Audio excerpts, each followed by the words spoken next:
Hi, you guys. This is Richard Sachs. I'm your host on Lost Arts Radio. It's nice to be with you again. We've got a special guest that's been back a few times to Lost Arts Radio, one that I first saw on Alex's show. I'm not supposed to say the full name because we want to be here for a while, but first heard her on Alex's show about 2015. Actually, it was in 2015 for sure. And it's Michelle Rowton. She's a neonatal nurse practitioner with a lot of experience and training in functional medicine.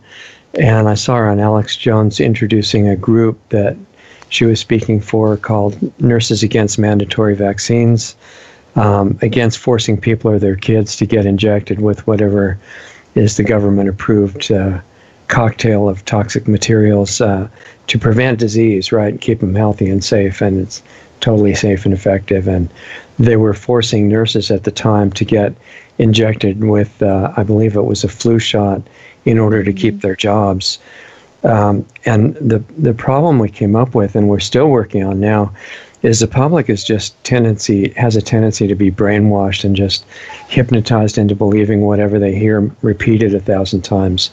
And the news media, which is really just the mouthpiece of a few major corporations, takes advantage of that and just repeats it over and over again.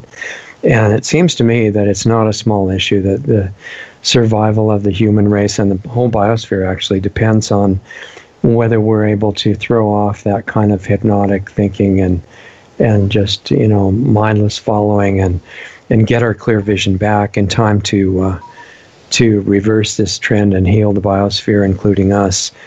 So last time Michelle was on, it was January of 2017, and there's a lot happening on many fronts, way more than we have time to go into here. But I want to start by giving her the choice of what she sees going on, what's most important, and what people need to be understanding and thinking about. So welcome, Michelle, and thanks for coming back. It's fun to get to talk again. Thank you. You're very welcome. I didn't realize it had been a year. A little over a year, yeah. It goes by 10 minutes. Right, it does. Yes. So, I can think of a lot of important stuff in the news that the public is being misled about. And their opinions about all these things are being engineered, and most people don't even see that. GMOs on a physical level are really a major threat and a concern to the planet, but I think more basic than that is the engineering of our attitudes. Mm-hmm. And, our job is kind of to shake people out of that in a good way if we can do it. So do you want to suggest any places to start, or I can too? It just depends what you feel like. I think given what we had kind of messaged back and forth to each other, I feel like the attack is becoming extremely brazen on the infants. Yeah. It seems like in my world, between the vaccinations, the abortions, and then another thing that I pay very close attention to is the selling of foreskin from circumcisions. Almost nobody ever thinks that there's anything wrong with that, I thought, can we, and of course my specialty is 2 and under, right? Right. And so basically from, embryology all the way to 2 is what my main focus is, even though I deal with a lot of other things too. But it just seems like within the last, even 2 months, but the last 6 months, that when you're talking about the fetus and the infant and the toddler, they're just attacked from all sides, and people aren't really aware of how deep it goes, right? I think it's when I get to the foreskin part that I have a lot of people go, I didn't even think about that. I'm like, well, no, they think about the female aspect of it, but not the males. Yes. I tell people, I'm like, there really is no medical reason when you look at the data, and until you have a big group like American Academy of Pediatrics or whoever coming out and acknowledging and admitting that there's no reason for that, people aren't going to wake up. And the reason they don't want to do that is because there's so much money involved. And that's why the medical people may not, the medical professionals may not want to wake up for that reason, but for the rest of the people, the vast majority just think it's a hygiene thing. You just have to do it. So you just have these kids, they're born, and we got to get the vitamin K right away, the vitamin K shot. They need eye ointment in their eyes. They need the hepatitis B vaccine, which is, of course, a sexually transmitted disease that is mostly prevalent in the homeless and drug abusers and things like that. And all males have a surgical emergency. And so it's like, let us fix this creature that you just birthed that has all of these things wrong with it. And once we're done fixing it for you, you can take it home. And so you add that into the abortion issue that's popping up, like New York and their new abortion law, third trimester abortions. As someone that works in the NICU and has saved plenty of 23 and 24 weekers, like, there's never a reason to kill the baby. I mean, all the time, not all the time, but you have these moms who their blood pressure is sky high and they're going to seize or stroke out. And the only way to get that relief so they don't die is to deliver the baby. Well, we don't kill the baby. We take it to NICU and save it, And so people get, like you said, they get very entrenched in the thoughts and what they're hearing and women's choice and all of that kind of stuff. They're not even thinking about the fact that there really is no reason to kill it. You could just take it to NICU. And so there's so much of that going on right now that people aren't piecing together. Yeah, there's so many, people like to think in terms of slogans. So mother's right about her own body, as if the baby is her own body. And it's very strange. And if you bring up another point of view with a lot of these people, they get mad. It's not like they want to know what's really true. They just want to destroy you. Basically, it's a strange psychology. I don't really... Do you know where that comes from? What do you think? Instead of wanting to talk about it, I mean. I think it's planned. I think the way that the information is presented to us and the way the media works, they work on pitting yin against yang or group A against group B. I mean, that's what they do. And people aren't aware that the whole thing is engineered to get these massive reactions. And so everyone just becomes reactionary and emotional instead of listening to any sort of reason or having an intelligent conversation about anything. It's kind of like living in a kind of virtual engineered reality, I guess. Yes. But as far as the reason to kill the child, and I would, try to resist the programming to call the child it and say him or her, and instead of thinking you have to kill him or her, then the governor that explained it with Virginia, very condescending and patiently, because we wouldn't even know, we're not doctors, right? And he said that it's blown all out of proportion. This was his words, Northam, and he said we'd keep the child very comfortable. He forgot and didn't call it a fetus because it was already born. And he said then there would be a discussion between the mother and more than one doctor, so don't worry about that. And then they would just kill the child if the mother was feeling stressed, or it was an issue of the mother's health, but now it's mental health. And if she's worried about it, that's a health issue. Child has to be killed. So it's getting stranger. Illinois is coming up with the same thing now. They're working on it, and New York already passed it. It is getting more strange. I listened to what you said and I thought, I don't know, I've been pregnant twice and I've delivered a baby twice, and there's so many immediate hormone shifts that are happening. Of course, our hormones are geared to create immediate and foster attachment if the process is allowed to go the way it's supposed to go, right? So if you have an uninhibited birth where everything went the way it was supposed to and there wasn't a lot of intervention and things like that, you're almost always going to get a really nice cascade that's going to keep the mom from thinking that that's a good idea. Of course, you're always going to have someone that just really has a mental issue. But it's just more deep-seated than that. First, you take these women who are pregnant and convince them that they're sick. You know, they treat us like we're sick, not pregnant, which I would always say, I'm pregnant, not dying, okay? And they intervene. They take all of their control away. They're using hormones to get labor to go as fast as they want it to. I mean, they just mess with every little possible teeny tiny thing they can. They bully, all sorts of stuff. And then you have this mom in this very precarious situation going through all these hormone fluxes. You know, it's like that's kind of like saying, hey, I need you to sign to take your mother off life support while you're high on cocaine or you're drunk. I mean, you're like, those aren't the times that you ask people to make important decisions, right? And so I just feel like it's just another piece of the cascade. The cascade started a long time ago, and now it's just getting extra brazen and sick, I think, and they're just continuing to take it further and further. Yeah.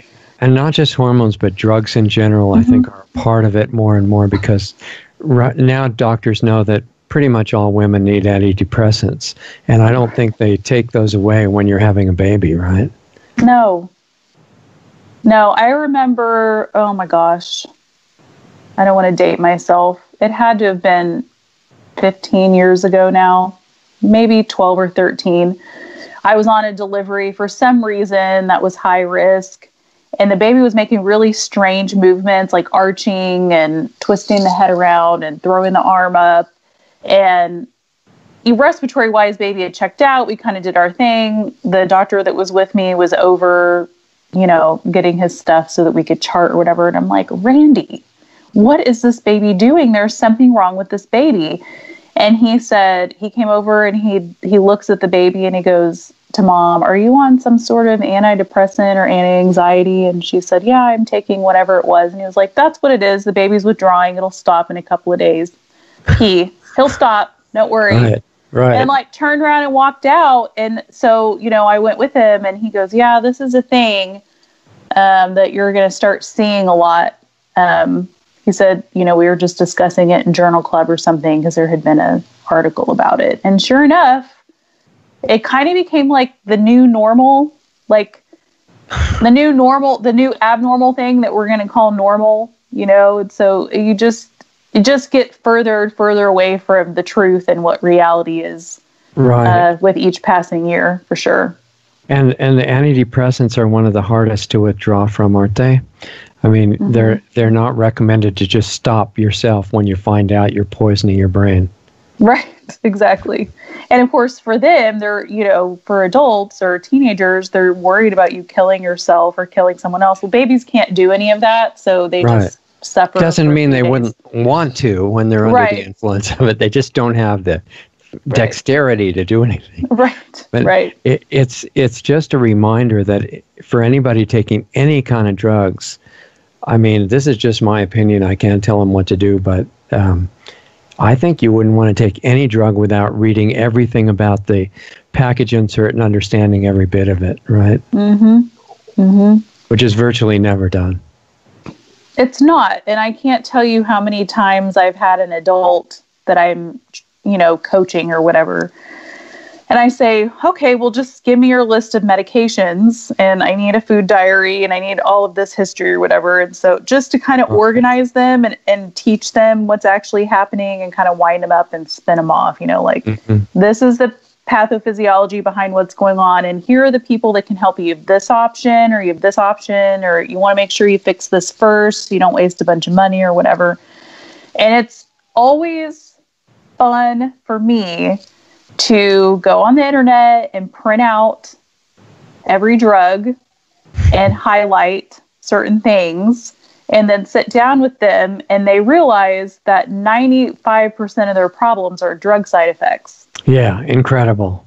You know, and of course, at that point being like a neonatal nurse practitioner or, you know, just being a coach for someone, even if I did geriatrics or whatever, is I'm not telling you to get off all these meds. You're going to have to find a doctor to deal with that with you. But I think you need to address this. And there's not that many doctors who would do it, right? It was fascinating to me. when I was doing more of that, that they would call and say, hey, I'm changing my diet. My blood pressure is starting to come down. And I would tell them, like, you need to go to the doctor and this is how this works. And I would be like, you have to be very careful, because if you're just going to cut sugar off at the knees, your blood pressure is going to come down, and it's not safe for you to just keep taking your medication, because if you pass out in the middle of the grocery store, break a hip, or crack your head open, you know, that's more dangerous than having a little bit of a high blood pressure. And their doctors would actually just get furious with them and say, I'm your doctor. I told you to take that medication. You will keep taking it, period, and like hang up on them. Yeah, how can you even question it? You're not even and a doctor. I'm like, as a provider, aren't you supposed to be excited that they're making all these changes and that they want to do all these great things, and no, 75% of the time they're pissed. They're not excited or happy. Yeah. Very, very much in parallel to what we were talking about when you present somebody a new idea that they should be all excited about learning. The doctors have gone through, there's some brilliant, great doctors, but the training that they go through is like cult training, and it's memorization, not learning.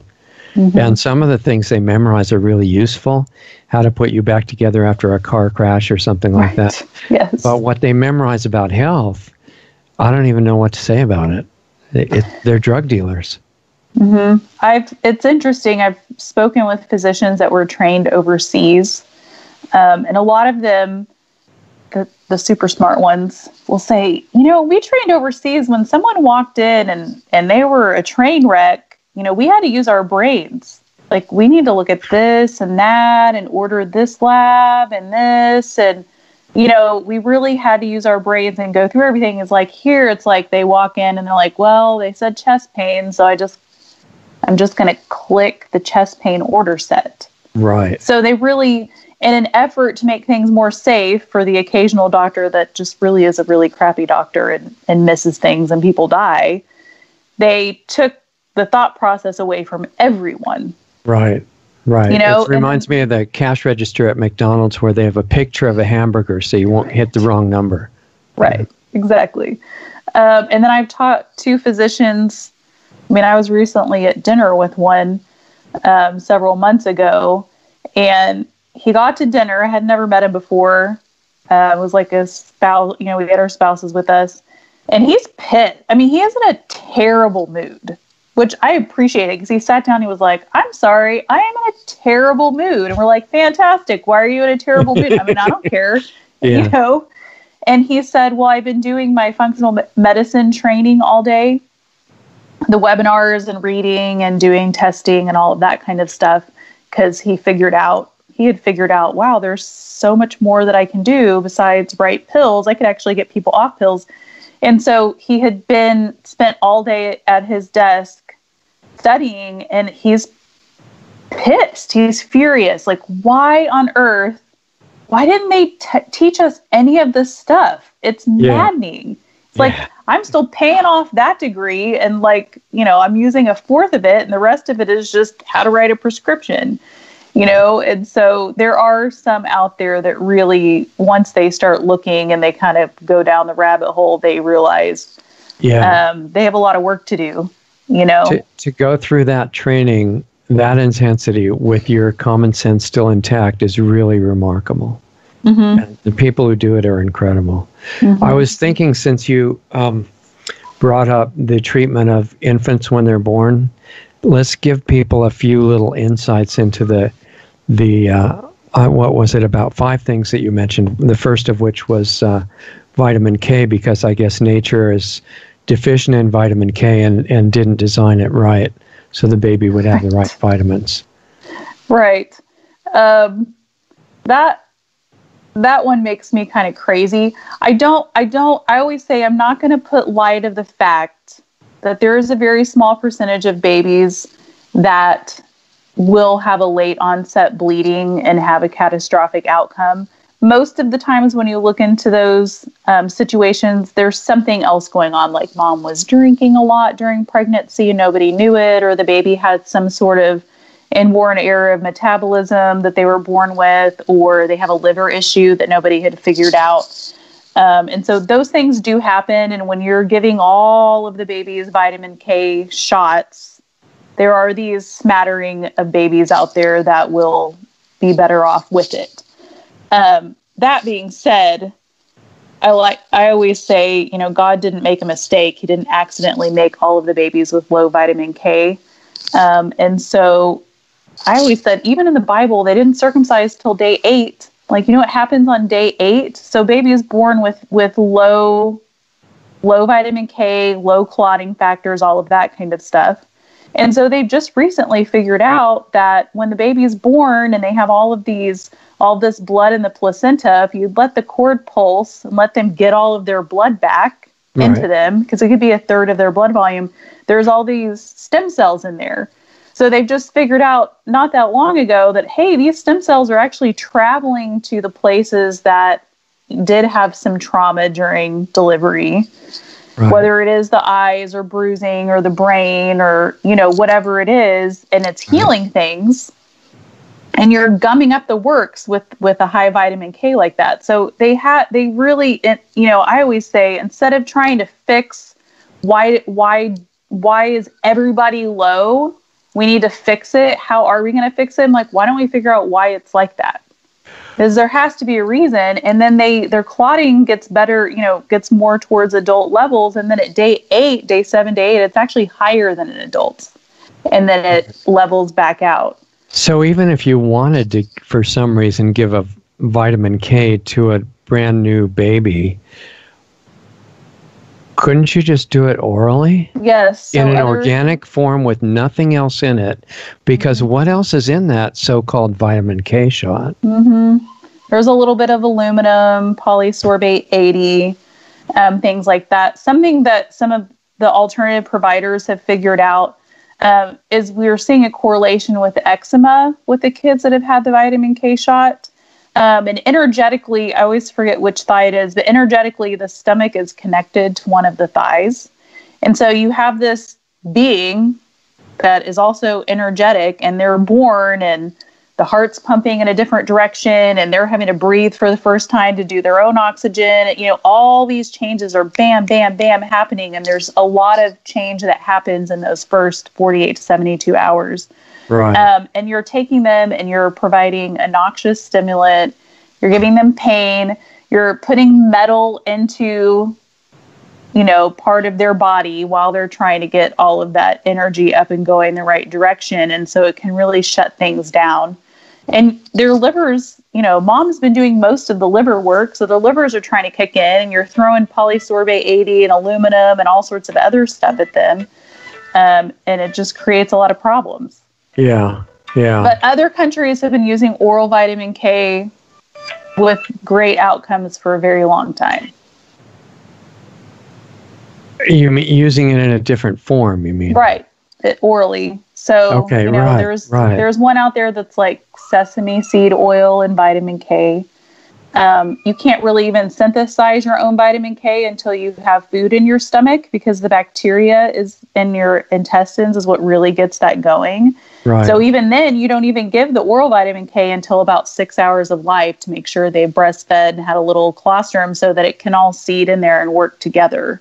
So to take a newborn baby that's 5 minutes old and jam them with 2,000 times the amount of vitamin K their body physiologically needs, I don't understand why it's hard to figure out that might not be the best option. Well, and you have a clue because you said it had aluminum in it.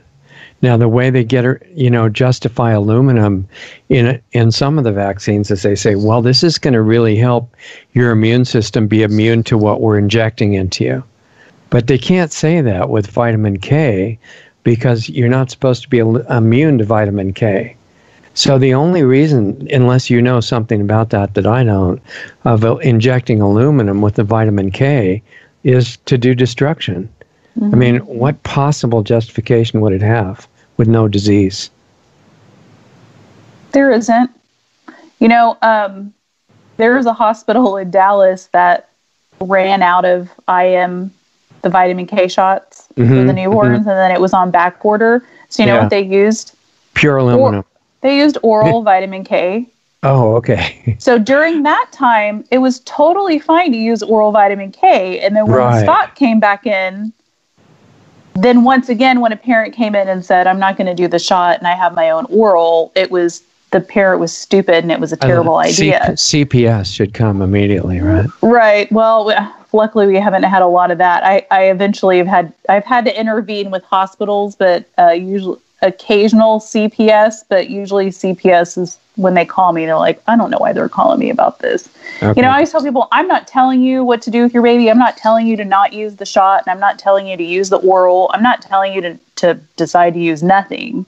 Right. My thing is as a parent, if you're already thinking about it, you're probably intelligent enough to look at the facts about what the risk is between doing something and not doing something and what the physiological process is behind it. And you're the parent, you make the decision that you want to make for your child. Yeah. And this is turning into a nonpartisan issue, which is great. But the only little detail of it is that both the Republicans and Democrats want to destroy the anti-vaxxers. Mm-hmm. And they're both coming out against it. It's pretty amazing. And when you look at the vitamin K shot, you look at the history of injections of this kind, not just vitamin K, but everything at least since Jenner in about 1799. And there were massive numbers of kids then with no adjuvants being maimed and killed. Mm-hmm. And there were huge protests against it, and they got it banned over and over, and government with the medical partners would be bringing it back. And this is an absolutely politically incorrect point of view, of course, that I don't see any real evidence that it prevented disease. I can see cases where it changed the form of the disease and maybe drove it back into the body if it was connected to some kind of a detox process that the body was trying to do. These diseases that they talk about, measles, which is a horrible, terrifying disease that didn't really kill anybody, but in recent times. But it's called an outbreak if you have anybody that gets it. And then the people that get the shots get it from the shot. Mm-hmm. There seems to be something wrong with that picture, and it is being promoted so thoroughly that most people just memorize it and believe it. Mm-hmm. I'm not sure if there's any basis for the whole theory, not just the adjuvants. I can't find one. you know, I listened to Alex, and he says, well, the elite have clean vaccines and they're hiding them. No, I don't think they do. They're not that dumb. They're just not using any. They don't use any, exactly. No, I don't think. The measles thing is going crazy right now, which kind of makes me laugh because it's a preventable disease. Well, we have averagely in the United States every year we have 250 cases of measles reported a year, and we're at about 100. So I'm like, this isn't actually a story. It's just a story because somebody wants it to be a story. Yeah. But people are scared, and they're like, well, it's preventable. I'm like, you have a higher chance of choking to death on your food. Yeah. 1 in 3,400 chance than you do of dying of measles in this country. And then I had a lawyer the other day go, but it's preventable, so there's no reason. Right. I'm like, but it's so much more complex than that.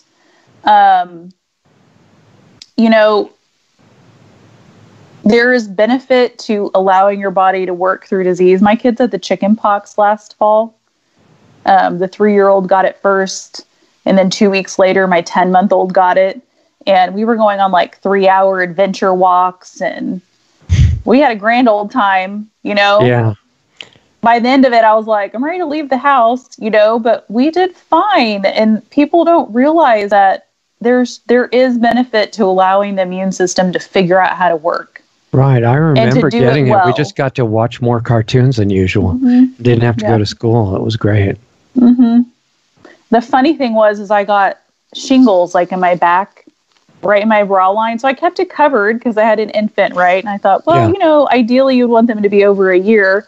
Well, when the scab phase popped up. They were teeny tiny little scabs across the front under my bra line. I'm like, well, there goes the neighborhood, because my 3-year-old and my infant both nurse. The 3-year-old only once a day, but she got it first. Yeah. And then they're, all up in each other's faces. So, of course, 14 days later, here he comes, and he did fine, too. And so, I'm like, you guys are scared of the chicken pox because there's a shot for that. So I had my 1-year-old, he turned 1 on the 11th. At 9 months, he had roseola.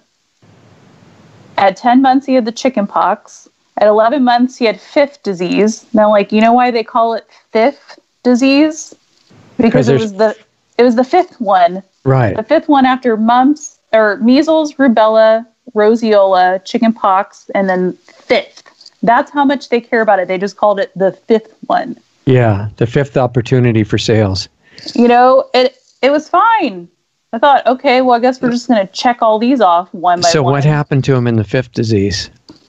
That's the slap cheek where it looks like somebody just stacked them right across the trees because they get bright red cheeks. But it's kind of like they have a runny nose, and then they get a little cough at the end, and some of the kids get, loose stool, like a little bit upset stomach, like diarrhea, which Jason did. Yeah. And he was fine. He played, and I had to change a bunch of poopy diapers and wipe snot, and that was about it, Yeah. So I'm like, there is value in allowing the immune system to work. And that's the piece that a lot of people miss. When you show them all the data about measles not being a killer in the United States, they say, but there's still no reason. I'm like, well, there is. Yeah. Everything's preventable. So you remember when Roosevelt gave the speech, or hearing about it, that the only thing we have to fear is fear itself. That was connected with World War II. Right. And it just strikes me that wasn't exactly accurate. Fearing fear is not too good of a plan. But what seems to scare people the most is letting go of fear. That seems like about the scariest thing we can, come across. And people will hold on to it even if it's really counterproductive because it's familiar and you're doing what the authorities said to do. Right. Are you coming back? We just lost your picture. Yes. I was sorry. What about the eye stuff? Just so we have time to talk about all these things. So way back in the day before we had IV antibiotics, there would be kids that would be born through the vaginal canal, and mom would have chlamydia or gonorrhea, and they would get it in their eyes, and then they would go blind. And I always tell people, I acknowledge that is really terrible, and at that time there wasn't anything else to do, so they would start putting silver nitrate in all the babies' eyes, which is painful and caustic and all of that kind of stuff. But we had way less blind people. I get it. You do what you have to do with what you have in those sorts of situations. And they didn't have really great prenatal care and testing and all of that kind of stuff.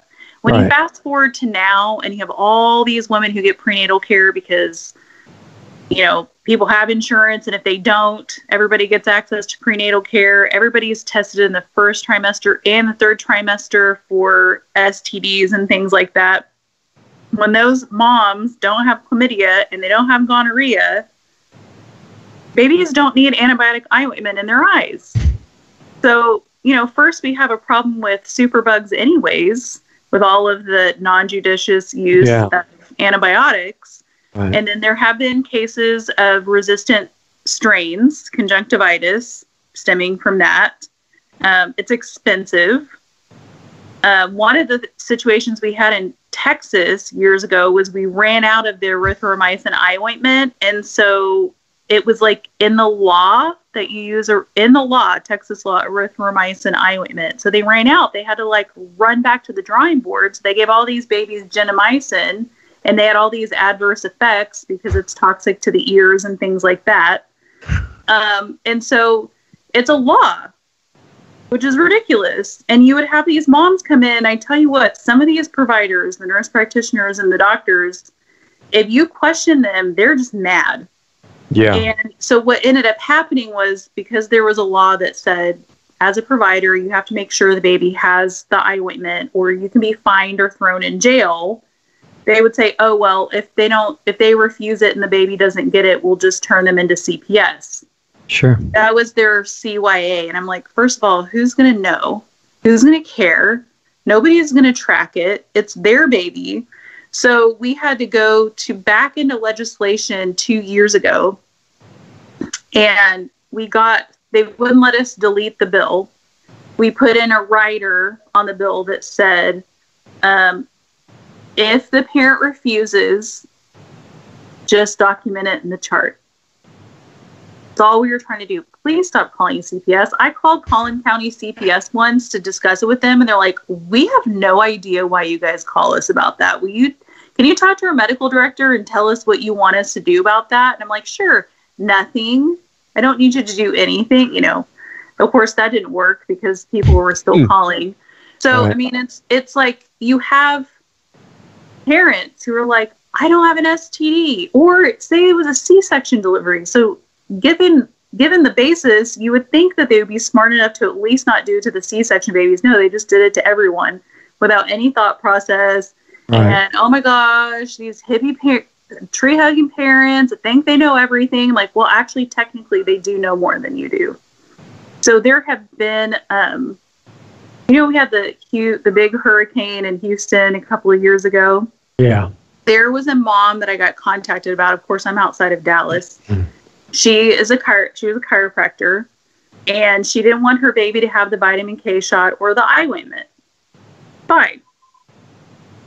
The doctor at the last second refused to discharge them from the hospital. Meanwhile, the hurricane is roaring. The water is rising. Her church family has generators, food, water, they have taken care of her family. She has her mom there, her parents there, ready to help, to do anything they need to do. And now the doctor, because she doesn't want the vitamin K and the eye ointment, is not going to discharge, because he's in her room harassing her. I'm not even kidding. So I get on the phone.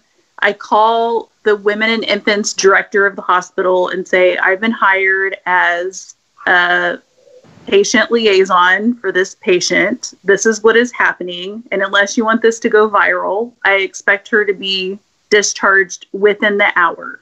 Yeah. And then I called the postpartum unit and said, this is who I am. This is what's going on. I've left a message, and I've emailed the women and infants director, and I am going to be on a conference call in the room with the parent and the doctor within the next hour if she's not discharged, to get this worked out. And they discharged her. Good. But it was just a power play, and there was nothing wrong with this baby. Mom had full prenatal care, an easy vaginal delivery. She even had the oral vitamin K that she had already been giving in the hospital. She didn't have gonorrhea or chlamydia, and so it just becomes a power play, and they don't like to be told, no, I'm not going to follow your plan to a T. Right. You have to offer them a lot of free publicity to get them to understand.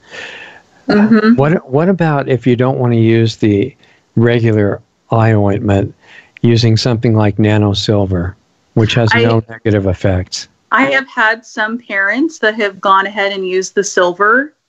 In other countries, they actually will use betadine, like a little iodine drop, which is like less than a cent per dose. Yeah, super diluted. Nobody makes money off of that in the United States, so they don't care. But I have had some parents that have used some silver, yes. Theoretically, it would be fine, I would imagine. Right. I've used colloidal silver to cure pink eye in people, dogs, and horses without incident. Yeah. Exactly. Mm-hmm. Okay, moving on to hepatitis B. That's immense threat to all newborn babies. What's going on with the shot for that they give on the first day of life? So the history that I've read and seen on that is basically someone stood up and said they were giving hepatitis B shots in third world countries. Well, there are some countries where hepatitis B is endemic, and they don't have good prenatal care there. And so if you have a mom that is positive for Hep B and she has that baby, the baby is going to get hepatitis B, which can be problematic because if you have hepatitis B for 30 to 50 years, then you could start to have complications from it. And so in those other countries, they were giving the hepatitis B shot at birth, and they were giving the HBIG, the immunoglobulin, to decrease the transfer from the mom to the infants. I have read a couple of newer studies showing that we may just be driving the disease farther down and we're not actually stopping the transmission. I don't think they look at that as well as they should. Right. So basically someone stood up and said, well, if it's good enough for the third world countries, then it's good enough for our babies. And they basically lobbied to get it added to the list, admitting that there's never even been a study on hepatitis B injections being given to kids younger than 8, I believe. It was either 6 or 8. And so when you look at hepatitis B, well over 75% of the people that have it are very high risk. They're homeless, IV drug abusers, alcoholics, things like that. And when you look at the percentage of people that get the hepatitis B, once their body gets rid of it and they have lifetime immunity, they do just fine. But you have like a 0% of the 0.5% that get it and become chronic carriers will 30 to 50 years later get cancer. They actually called it the first anti-cancer vaccination. They're calling Gardasil that too, but they already did that once with hepatitis B. Yeah. Wow. Amazing. So, that's what they're doing. And so, the antibodies for that shot only last averagely 7 years, 12 years max. Okay. So that's what I tell people, unless my child is going to be, an IV drug abusing, whiskey slugging, homeless 7-year-old, I think we're going to be just fine without the hepatitis B shot. And so, now they want to add Hep A to that. There is a Hep A shot, but they're doing that older. So now they're thinking about doing the combo Hep A, Hep B shot at birth. And it's just, they're just going to keep adding. But I get really frustrated for parents that are like, no, we're going to skip that. And the medical professionals are basically telling them your child is going to die. And I'm like, have you actually looked at any data about hepatitis B? How many newborns out there have caught hepatitis B and died? I've never seen a report of one. If you're taking into account that mom does not have it. Yeah, I think they're just told what to say in the argument. They are. It's not like they think about it. There's a pediatric news publication that would come. I miss getting those. They probably don't send them to me for a reason, because I would take pictures of them and post them online and highlight and underline and, talk about how crazy the articles were. But Right. Yeah, and you mentioned one thing about the antibodies and how long they last, And I think what we're never supposed to think about is that there's really no correlation between antibody count and immunity. And if that were ever widely known, I think that single fact would be the biggest problem for the industry. Because their only claim that it's effective, out of safe and effective, the only thing that shows and proves effectiveness is that antibodies go up. But you can produce that with injecting pure aluminum. Mm-hmm. And a lot of the people with no antibodies have great immunity. So I don't think they even know what an antibody is. I mean, I don't think so. I feel like the 5-year-old at the Emperor's New Clothes parade, but it feels like that. It's interesting with all the measles thing. People are like, well, I don't know. Should I have my titers drawn? I haven't had an MMR since whatever. And I'm like, it doesn't matter. People that show antibodies to a disease, if they are directly exposed, some of those people still get the disease. And then you have people that show no antibodies. And you see that with my generation or older, that they were exposed to the chicken pox on purpose at a pox party like 6 or 8 times and never got it. But then they go to work at a hospital and the hospital's drawing their titers and they're like, well, you're not immune to chicken pox. You need the varicella vaccine. I'm like, oh, trust me, you're immune to chicken pox. Yeah. if you went to the chickenpox party 6 or 8 times and every single one of your friends got it and you never got it, what more? That's the best proof you have. Right. You are already doing fine. Yes. And you mentioned the Gardasil before we get into another big issue. That Gardasil, I think, if I remember right, along with the flu shot, is one of the most dangerous, right? As far as what it does to kids. Flu shots first, and Gardasil is gaining. It's coming up on, second. Basically. Yeah. And they're giving it to boys now too, I guess, right? Mm-hmm. And they just mandated it for every person in the military. Wow. Adults, you mean?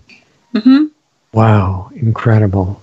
Yep. And they're saying that if you don't get a Gardasil shot, you're going to get cancer, basically. Yes. Which is not what I read when I look at the pink book. Right. So what does it tell you beyond that? You're not what you read. What do you read? Oh, you mean about the chances of getting cervical cancer and dying? Yeah. I don't remember the statistics, but they're extremely low. Once again, don't eat because you have a higher chance of choking to death in your food. Right. Stop eating, right. Yeah. And if you want to be environmentally sound, you have to stop exhaling too. So those kind of go together. Yes. But in fact, was it Italy? Who are our friends that are taking shot by shot and they're looking at what's actually in it? What were the two things that struck me? The mouse leukemia they found in the Gardasil shot. Mm-hmm. Molluscum contagiosum. Do you know what that is? Nope, I don't. It's viral warts. So if you have kids, at some point they're going to get like a little wart back in the knees or hand or somewhere, and it's viral.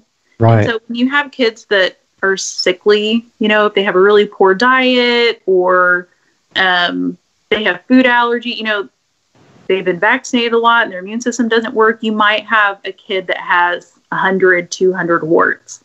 If you have a child with an intact immune system, they'll get 3 or 4 here and they kind of go away on their own and the body takes care of it. Well, I have been saying for the last 3 years, what is up with the molluscum contagiosum? It is everywhere. And then I said, why are the teenagers getting it? This is like an elementary thing. Because, they scratch it and it gets under their fingernails and they share it with their friends when they're little kids. And so I saw that report and I thought, well, maybe it's the Gardasil. You have all these girls and now boys getting the Gardasil shot that's contaminated with the virus. Or maybe they put it in there on purpose. I don't know. But it's in there. It came out on the report. That's why we have this kind of more virulent, rampant viral wart situation that is now showing up in the older children where it's never shown up in older children and teenagers before. Yeah, really interesting. It must be one of the most successful scams in world history, I think. Mm-hmm. The whole principle of protecting you that way. I guess you're not going to get mouse leukemia if you get HPV shot, right? Right. I don't know. Or you are going to get leukemia. I don't know. Or one or the other, but it's going to be scientifically okay. Mm-hmm. Yes.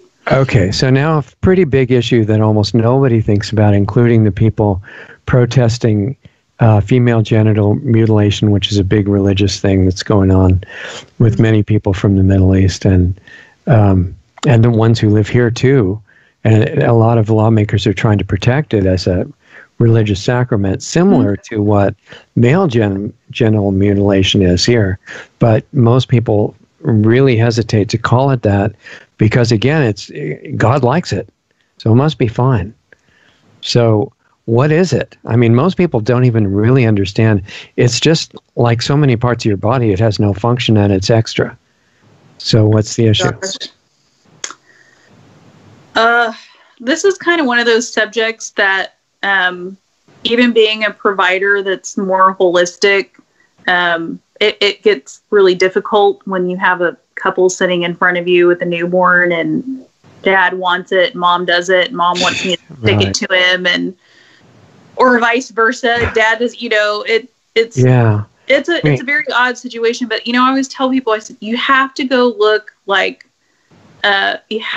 at the facts, and there's whole websites dedicated now to giving all of the facts about what the foreskin is for. It actually has the most nerve endings in it than anywhere else in the male body. That's where a lot of the function comes from. It's protective,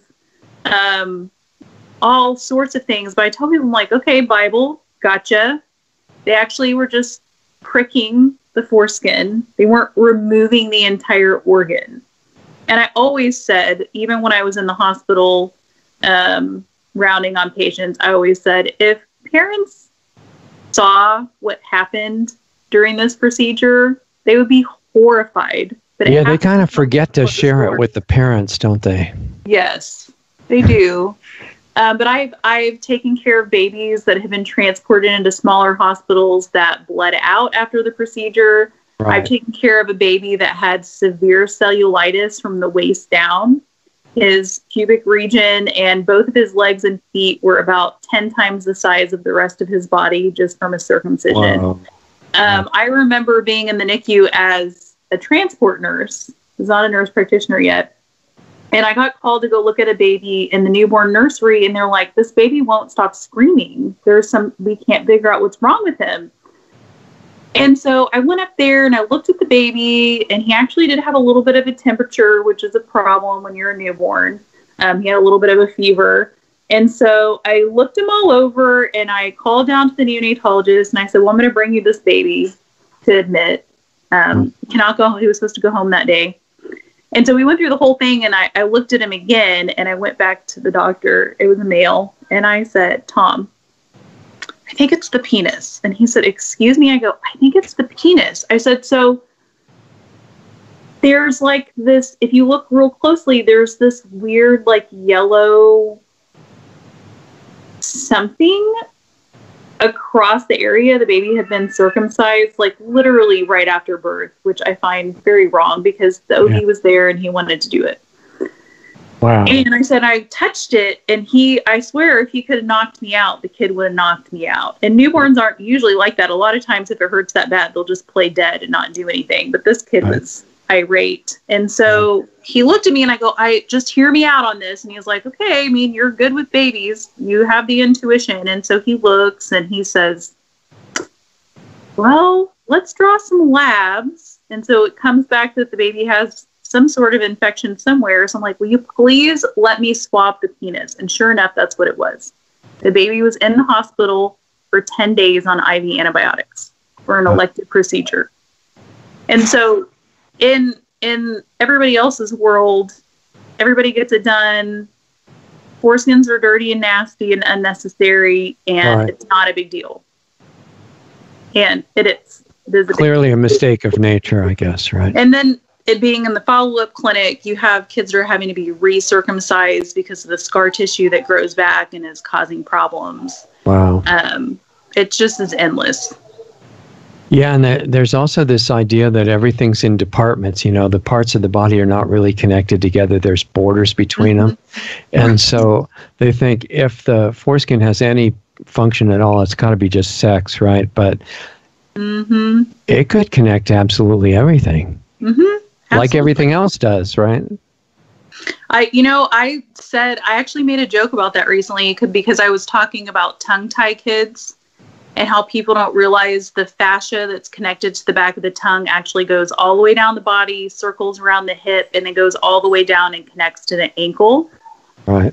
And they just figured that out. And I said, I wonder what the foreskin's connected to. Exactly. It has to be connected to something that we don't know about. Yeah. The designer's pretty good in these things. Exactly. Yes, and much smarter than us. It takes us forever to figure some of these things out. Yeah, exactly. Yes. It seems to me, I mean, the Hippocratic Oath used to be used in medicine commonly. And one of the things that guy said is that don't do any harm.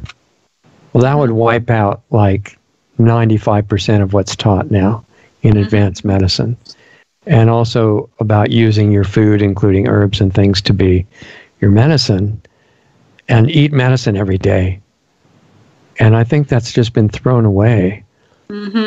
there's two aspects of it. One is that all the symptomatic stuff that doctors do most of the time could be done with non-harmful substances almost all the time.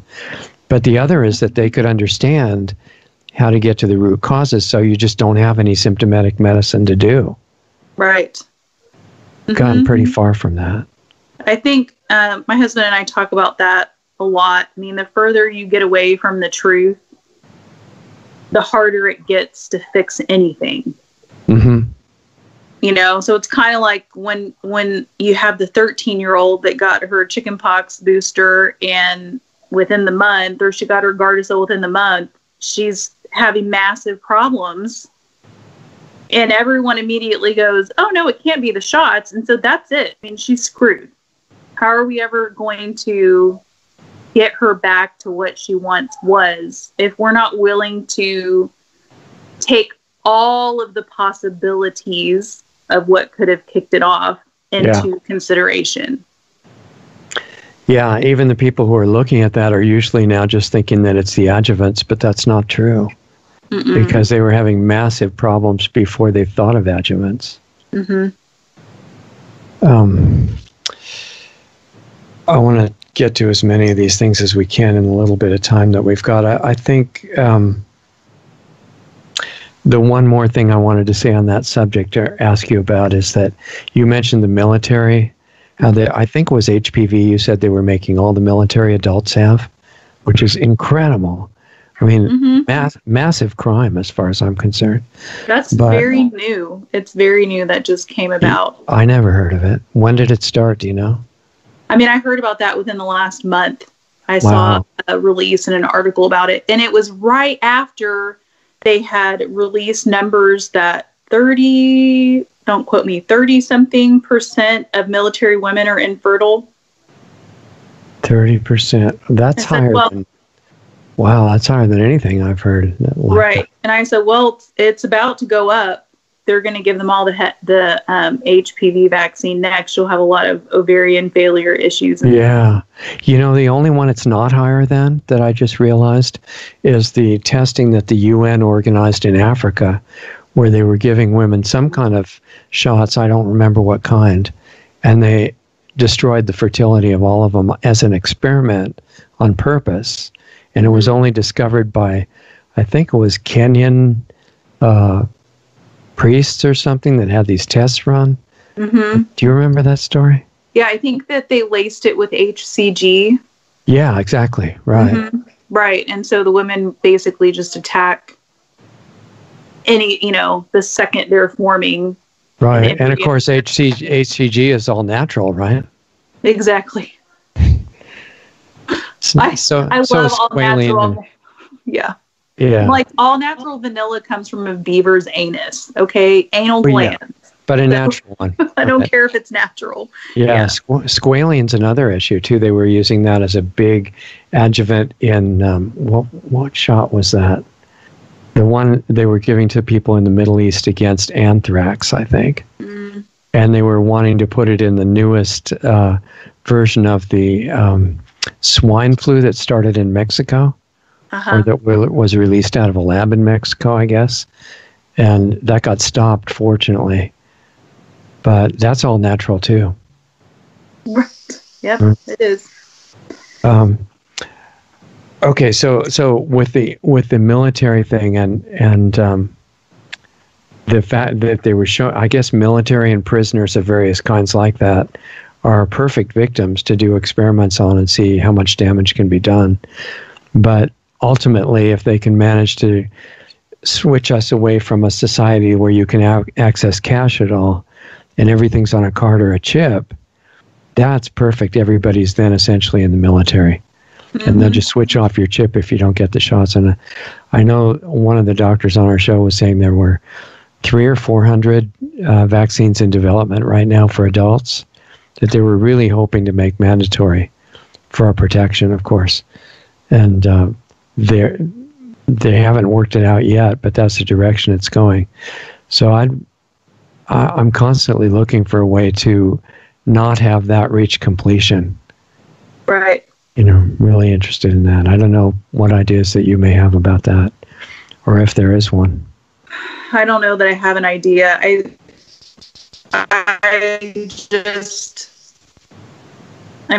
try to even say to my friends that are pro-vaccine, I'm like, the second you can't decide what to inject into your own body, that's just the beginning.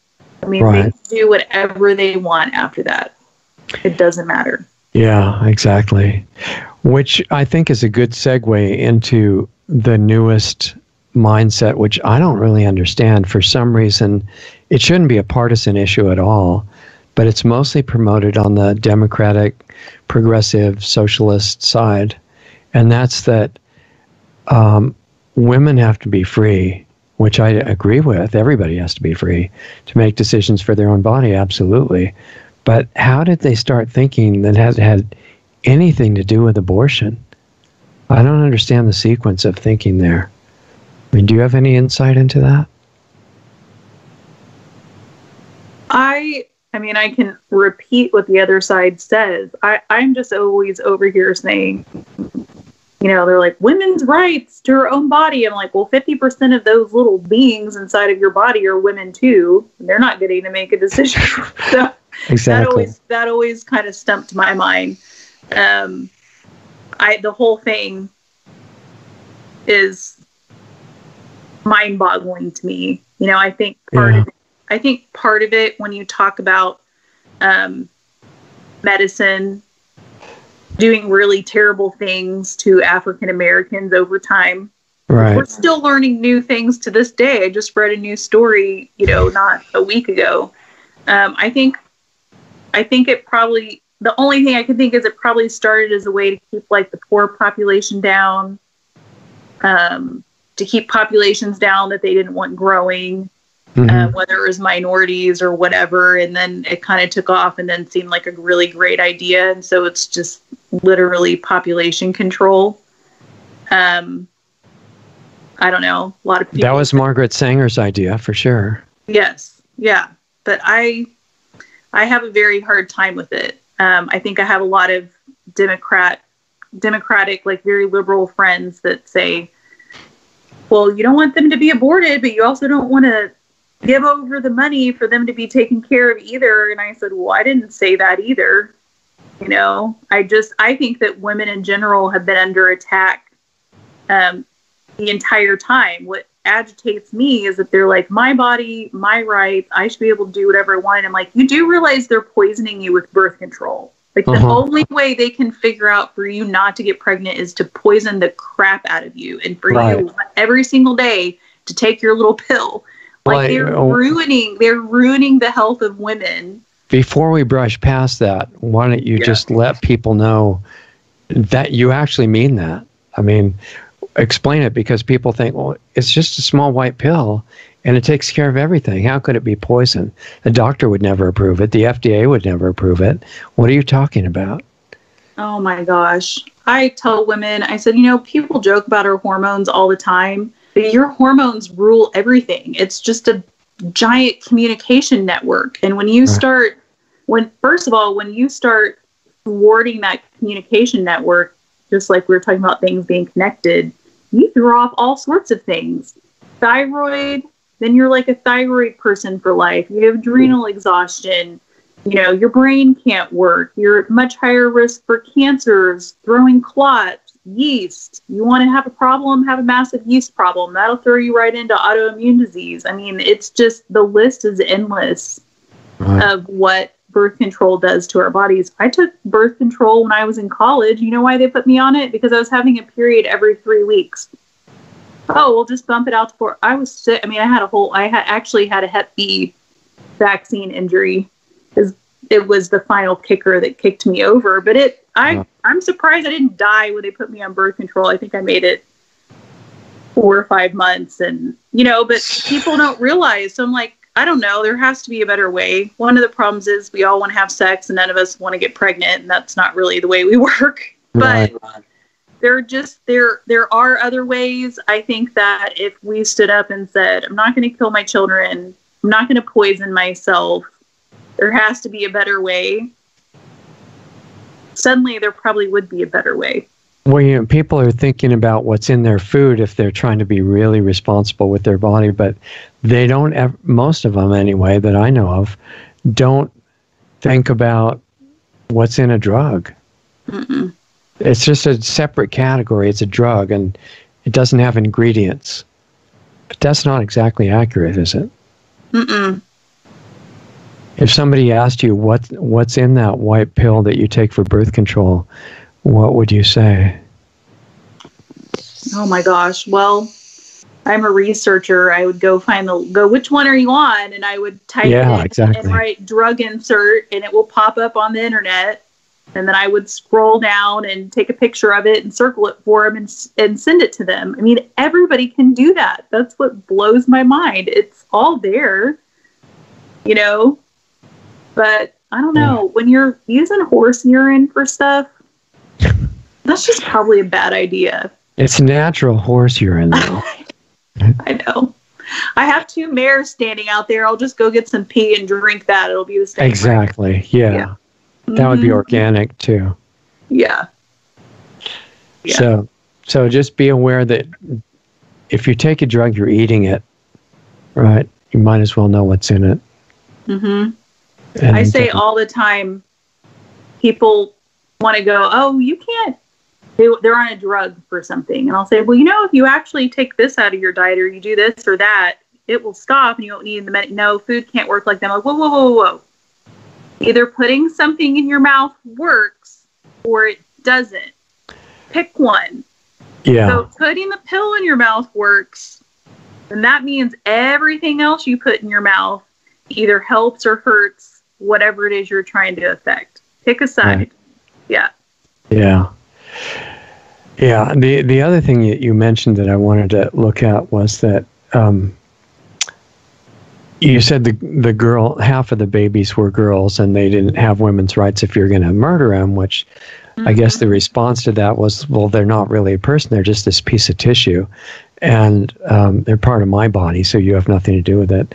But they have I'm really not in favor of this 5G stuff or 4G or 3G or 2G or 1G. It's all microwave frequencies that are chosen specifically to damage the intercellular communication in not just humans, but trees and plants and microbes and everything. However, they do show some interesting images. And in using the 4G for sonograms, they've showed, several inch long babies that still had arms and legs and were trying to fight not to be aborted.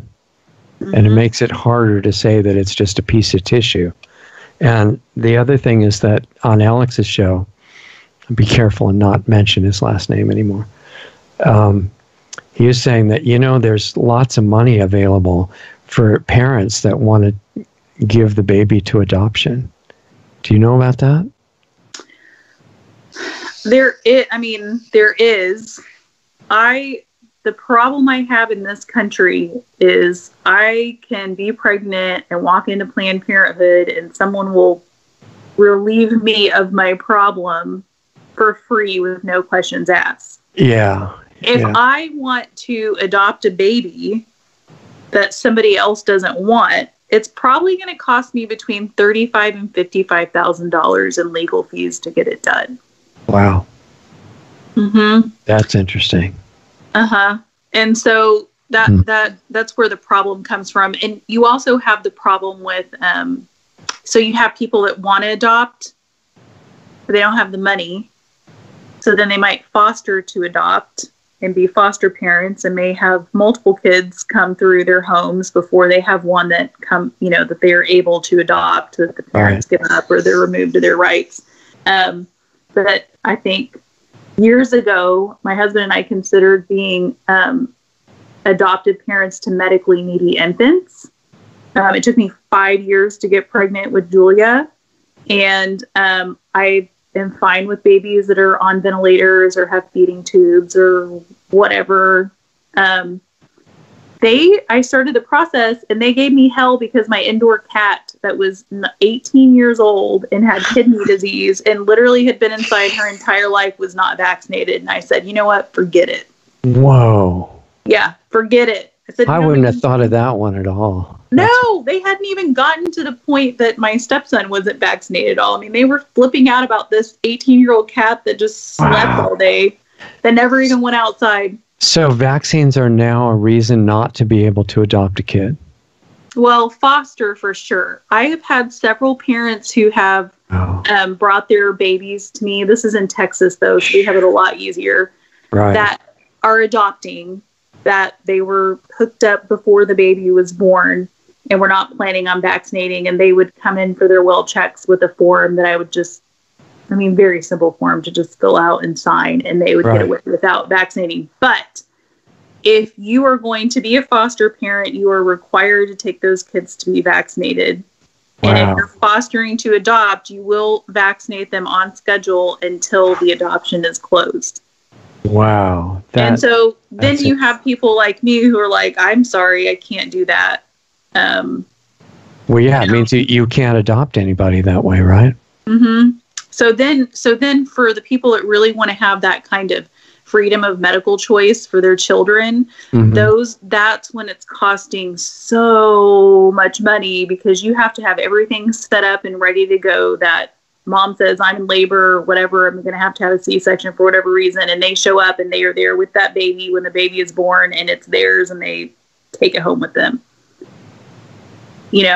So those are the $55,000 adoptions. Wow. Mm-hmm. Yeah, I didn't have any idea of that. I just had heard Alex say that, and I knew that he was saying, in some cases they'll pay the birth mother all this money to give up the child for adoption. That's all I heard about it. Mm-hmm. Well, they're not, and even what I'm talking about, they're not paying the mother, they're just paying the legal fees. Right, but would an agency pay the mother to take it into their adoption pool? I don't know. I would like to say I hope not, but there's all sorts of baby trafficking. Yeah, exactly. That happens. Yeah, I'm talking about... That could be where the money is generated, too. Yes. Yeah. Well... Yeah, I don't know. It's backwards. Okay, so the issue really is consciousness. Because if a person is self-aware and they're not stuck on all these labels and memorizing everything they've seen in front of the TV for the last many years, they would never go along with abortion under any circumstances, number one. And, if in the worst case, they might do a C-section and try to save the baby, but they wouldn't be interested in abortion. And that's basically a mental disorder to be open to that, I think. If you're really going to take away all the preconceptions about it. And really the same thing would be true about vaccines. Mm-hmm. Because I remember, the very few that I had to have long ago in the 50s as a kid, I was screaming, I was 3 years old or something, but I was right. And parents need to come up to that level of direct perception. So if those are two of the biggest indicators of the problem in consciousness that's threatening the survival of humanity right now, certainly our society, are there others that are right in front of your mind, or do you think those are the two main big ones? I think they are, and I'm so glad you brought up the shots like that, because working in I've been in an office where kids were getting shots, even if on a delayed schedule, and they're having like a visceral reaction. Visceral reaction. I'm like, this is government sanctioned child abuse, and you have parents like laughing at them, pissed, like, yourself, it's just a shot. I'm like, we got an appointment in 10 minutes. What are you doing? Exactly. Like, get over here like a man and get it done, Exactly. And I'm just standing at the desk like, I cannot believe I'm having to listen to this. This is not okay. It's for your own good. It's going to make you healthy. I'm like, somewhere you want to talk about like the war on women.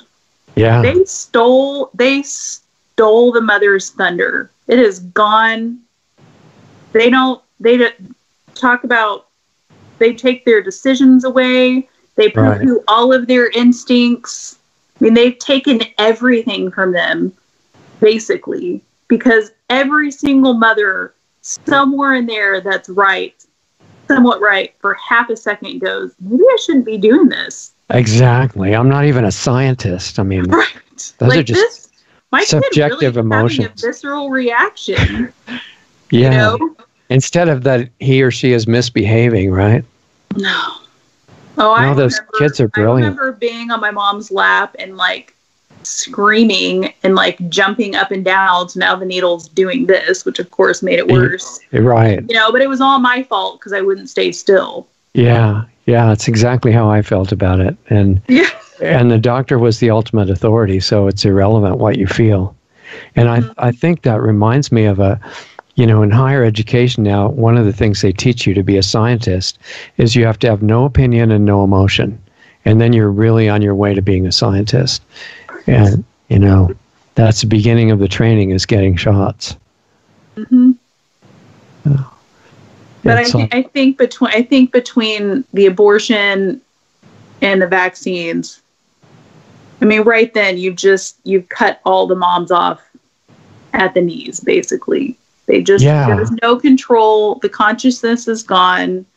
All of your instinct is stupid. Don't pay attention to that. You don't know what you're talking about. Yeah. Yeah. They just annihilate them, basically. Women were set up to be a major guidance for society because, as a rule, there's horrible exceptions now, of course, in prime minister positions and everything. But if they were in their natural, healthy state, they have an easy time that men usually have to learn a little bit more how to stay in touch with your inner guidance, and that comes out in what you feel.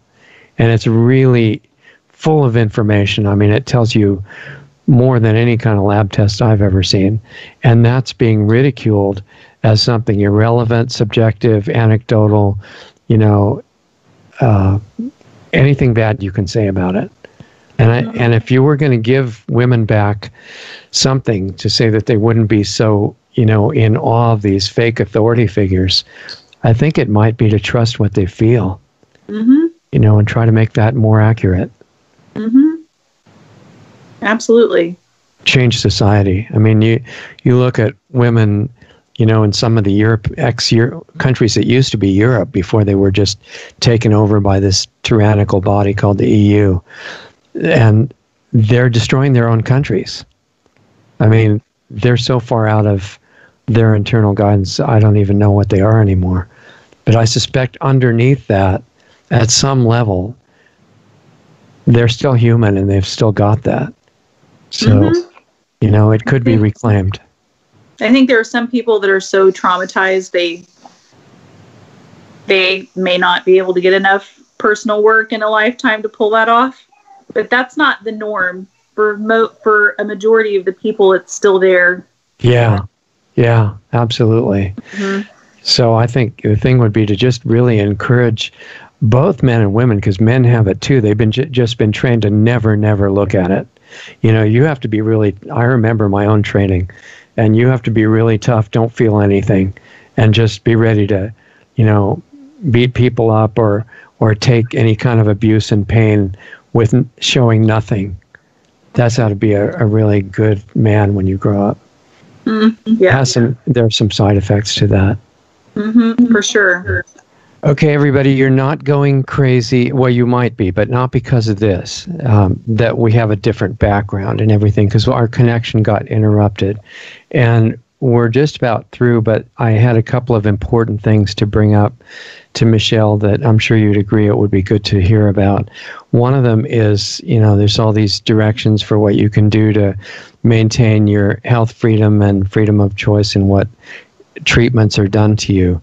And we didn't cover the issue of states like California, and I'm sure others are planning to follow in their footsteps, of what to do when the government just says, oh, well, for your own benefit, we're not going to give you any more choice, and from now on, you have to have all the shots so that you'll stay healthy forever.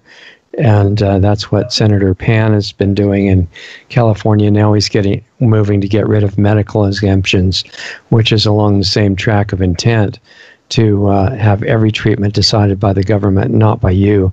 This is also, by the way, one thing that's wrong with the so-called Green New Deal, because they want to give total discretion of all health care to the federal government, which is what's called single payer, and then they're going to define healthcare, and that'll be the end of it.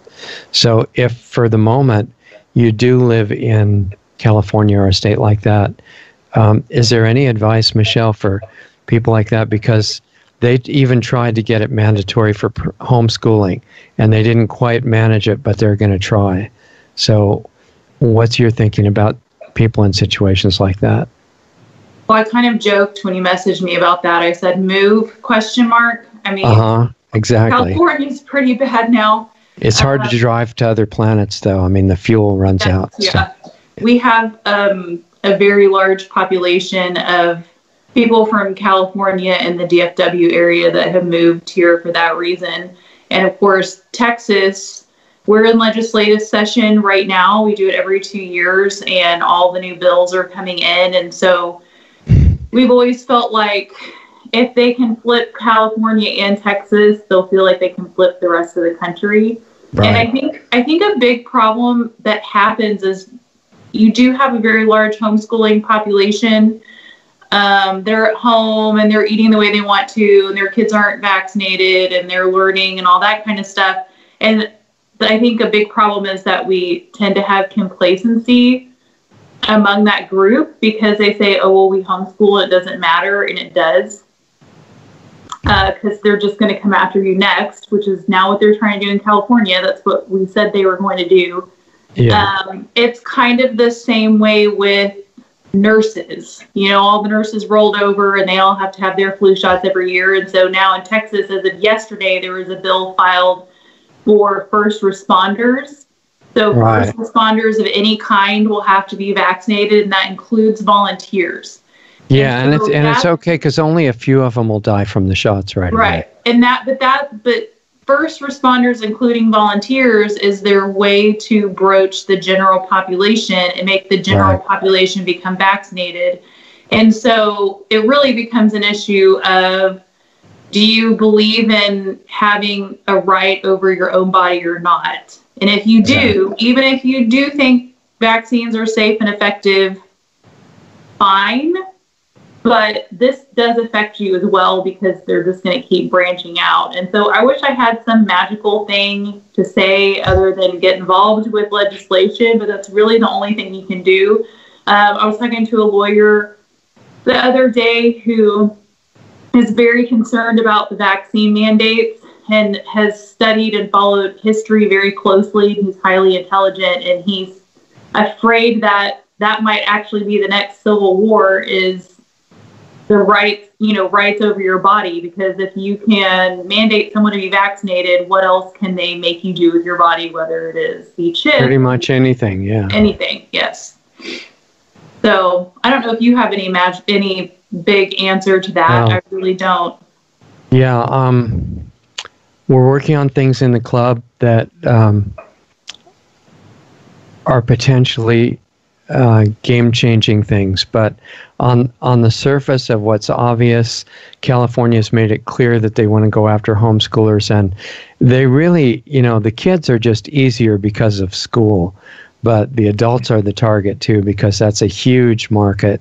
If you can mandate 200 or 300 vaccines for adults, not only is that a lot of money, but at the upper levels, they know that that'll eliminate dissent about anything, because you won't be thinking clearly anymore.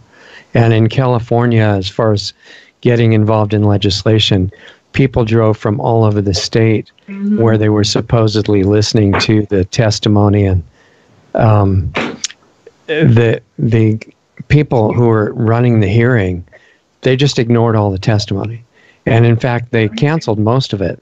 And they said, well, there's so many of you, unfortunately, which was supposed to be the point, that you can't say what you were going to say. You may have driven 500 miles to get here. You can say for or against and your name and leave. And they actually enforce that. Mm-hmm. So the other issue is in California, there are people saying, well, this is not going to even be practical. We have to start a new state.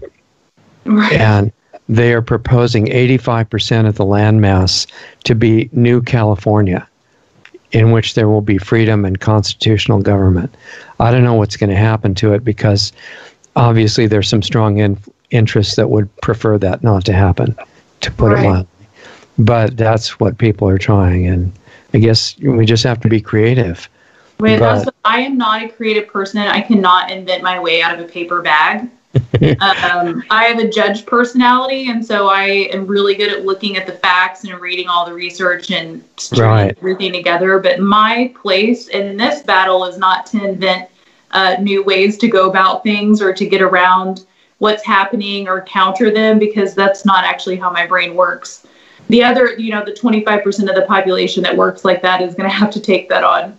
Yeah, exactly. And if anybody's interested in that, come to planetaryhealingclub.com and check out what we're doing, because we're doing extreme creative stuff. But and we hope to have Paul Preston on the show soon, who is leading the New California movement, and that could be really interesting. So yeah, get involved in legislation at a even local level, right? I mean, the problem, the really obstacle for that is that people are being brainwashed to hate anybody that's against vaccines, that they should all be in prison or dead, which is not very good. And we got to break through to those people somehow. But, one step is just education, like the fact that you're out there talking to everybody and have the credentials that people recognize as a nurse with experience in these specialized fields mean that they're going to listen to you a lot more. And maybe even the other nurses, like the NAMV idea was, because they say, oh, this is a nurse. She might actually know something we don't, which is great. And that I want to keep this short, but it brings up the question, are you still doing the NAMV activities or not? We are not. The president decided to pull the page down in the funding for that, because we had a really hard time getting the nurses on board. We spent a lot of time dealing with, I don't want this, I don't want this, I don't want this, but I need my job. So I rolled over, and we were like, we literally cannot help you if you're going to continue to do that. Simple decision, the job wins. Right. Okay. So I don't want to forget either, before we're done, to ask you if there are any websites, blog sites, or anything else, and we'll get separately into the GoFundMe thing, but just for people to keep up with you, since the NAMV site is not there anymore. Are there any others to see what you're doing, or YouTube or blogs or anything like that? So I had a blog. I have a blog up on steamit.com that I have not been very active on since I had my baby. Okay. But I have a really excellent flu shot post on there that still is shared, thousands and thousands and thousands of times every season. Is that Phoenix like the bird? Phoenix? No, Steemit, STEEMIT.com. Oh, okay. You just put Michelle Rowton, ROWTO, and Steemit, it will pop up. And I have Facebook pages that I'm actually probably going to be yanking those as of Sunday evening. Okay. And so they can just find you by your name. Right, but I may. That's why I just got correspondence, but I may have to pull it down until June 22nd. Okay, but when people look for you on Facebook, I know you're called Michelle Rowton, but also, since you're married, Michelle Rowton James, right? Right. So and either one of those is you. Yes, I have a professional page that says Michelle Rowton. Okay. And I have a personal page that's Michelle Rowton James, and I post a lot of stuff publicly on there. So even just following me on that page will show stuff. I do to friends only if I'm posting about my kids or my property or anything like that. But I will have those back up. They're just going to be deactivated. So, I probably was planning on deactivating those like late Sunday night or Monday morning. Okay. I know the show will air on Sunday. Tell me again why you have to deactivate it. So I can't really give any pointed details, but there is there's 2 people, likely 3, that have been harassing myself and another holistic provider in office and a single mother for the past 2 years. Okay. One of the things that they have done is to turn me into my licensing board. And so I have, so I have an open investigation on that oddly, they have not wanted to look at any of the evidence that we've given, that this is just in the line in a string of harassment that's been revolving around this single mother for the past more than 2 years. And so it's finally coming to a head because, you know me, I'm not willing to just take what they're going to hand out. Right. So I did just get word that it's going to be in June before I can actually go personally present my case. And so I had chosen or have chosen to remove my stuff in case I am Googled and things like that. Which, of course, they can still find my radio interviews. I don't know if they're going to want to watch those, or they may not look, but it just is the more wise thing to do. And so that's why we did the GoFundMe page. I actually did it myself so that I don't do very well on the defense. I moved to offense. Yeah. This has taken me longer than probably anything else, but I tend to move to offense at some point when I get fed up enough. And so we're raising money for basically investigative experts. I don't even want to give the exact experts that we need because I don't want to tip anybody off. Right. To basically prove that it's been the same people doing all the things that have happened and sending all the things that have been sent and all of those sorts of things, so that we can actually go on the offensive and have them prosecuted, or at least scared into stopping, because it's a real possibility that once this case is closed, they could just turn something else in again. And this is because you're an evil anti-vaxxer, right? Right. Yes. Basically. Because I spend a lot of time healing people and reversing things and all of that kind of stuff, and I don't use traditional Western medicine all the time. Right. Are you doing any kind of? Do you have time for any health-related business where you'll see patients or anything like that, or? I'm not doing that right now. I do have a big project that I'm working on. So, a break from social media would probably be good so I could get more work done. But I am going to be writing a book and working on writing some classes for webinars so that I can get as many people educated as possible. That would be about great. What I do. Mm-hmm. And then once that's done, next year I'll probably start seeing patients again. Okay. All right. And is it easy to find the GoFundMe page? Because I think everybody should donate to that immediately. It's GoFundMe.com/Michelle Rowton, MICHELLEROWTON. Okay. And even $5 will help. We actually reached a third of our goal within 48 hours, which I'm just completely. Wow, that is encouraging. That's really encouraging. Yeah. Did you set your goal high enough? When we started talking about this and discussing with the lawyer what it was going to take, we originally were going to set it for 10,000, and then once I wrote the page and we recrunched all the numbers, I set it at 15. Okay, and if you need more, you can do another one. Right. Mm-hmm. Okay. Sounds like there's some people that appreciate what you're doing, which is very, very encouraging. Not everybody is hypnotized. Yes. Well, I think, my thing is we have to show the licensing boards that we are going to stand up for the people who are just trying so hard to do the right thing for our patients. Yeah, I mean, it's getting pretty obvious, I think, that we don't sit around and wait for them to make an ethical decision. They're just strictly deciding things based on pressure. Right. Where it's coming from. And your defense by means of offense is really good. There's even a parallel in martial arts with Bruce Lee designing the system called Jeet Kune Do, where it's called the way of the intercepting fist. And that means you don't do blocks. They take too long and they divert your energy. Your strike is the block. Mm-hmm. And that's exactly what you're doing. Mm-hmm. So I think it's a very efficient way to do it. I think sometimes people, and this is true with anything we're doing, or even with going after alternative providers or anti-vaxxers, is other people get into their head that there's nothing that we can do. Right. And we can't stop them. And so part of me wants to prove to everybody else that there are things that we can do and that we just need to mobilize and stick together. Yeah. Demonstrating is the whole thing. You know, it takes it from talking to actually saying, look, we did this. Because if you can encourage people like that, there's all these other issues that are the same. Yep. That could be approached just like that. Just because the enemy is so big, it doesn't mean that you're paralyzed. Right. That is true. So there's something to be said for having integrity and sincerity and honesty on your side. The other side can't match that.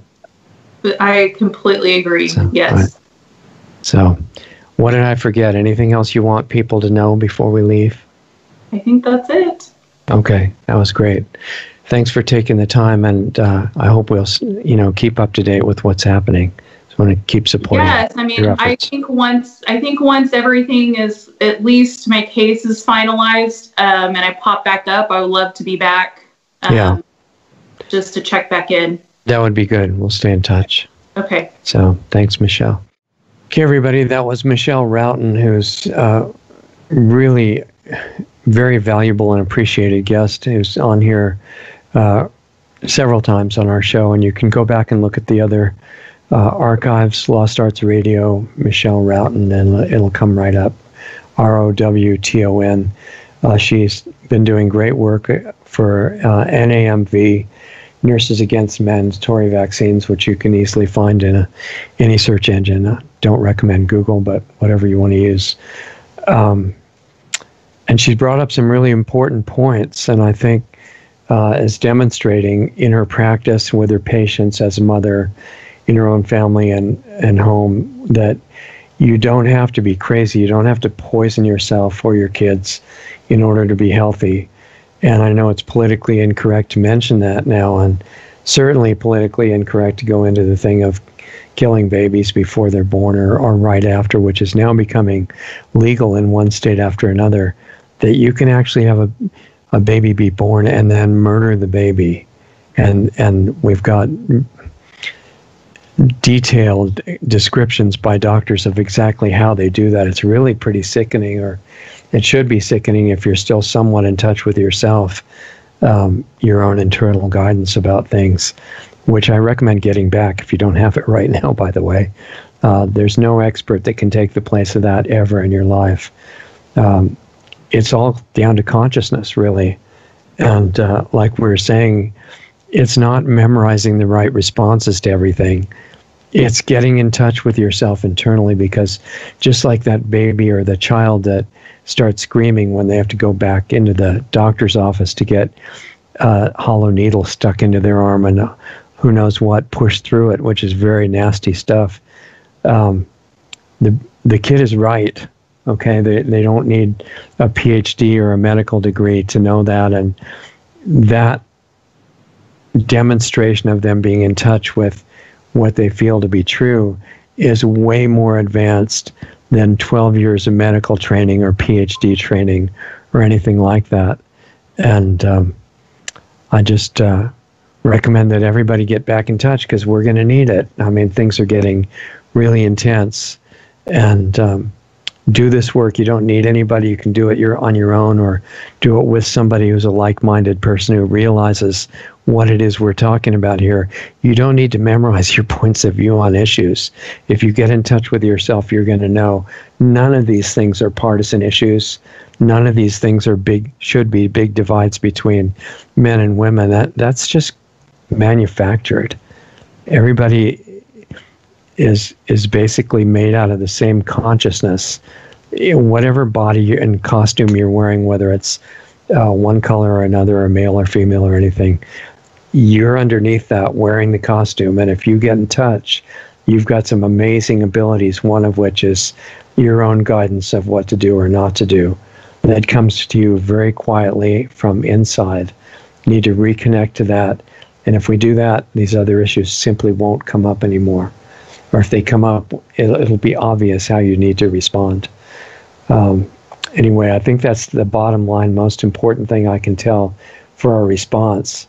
And it's going to open up amazing abilities to turn things around in the world if we're willing to do the work to do that inside yourself. You don't need to argue with anybody or convince them that they're wrong or anything like that. You just open it up in yourself, and you'll be amazed at what becomes possible. that's what Planetary Healing Club is about. If you want support for that, planetaryhealingclub.com. Otherwise, find your own group or friend to do it with, or do it yourself. Everything you need is internal to yourself.